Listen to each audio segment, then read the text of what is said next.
In kindergarten, we learn how to read and write a lot of new words every single day. Today, we're going to practice on 5 of those words. We're going to read the words, we're going to build the words with tiles, and then we're going to write the words. The first word we're going to look at is the word she, S-H-E. I'm going to drag my S into the first box, and then my H into the second box, and my E into the third box. She, S-H-E. I'm now going to go to the bottom and press number 6.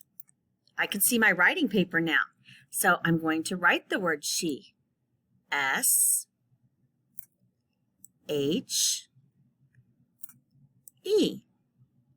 She.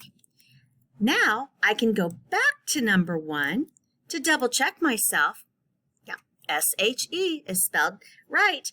So then I would be ready to move on to the second word. I would press the number 2 at the bottom, and I would be writing this word, from. So you're going to keep doing that until you get all the way to number 5.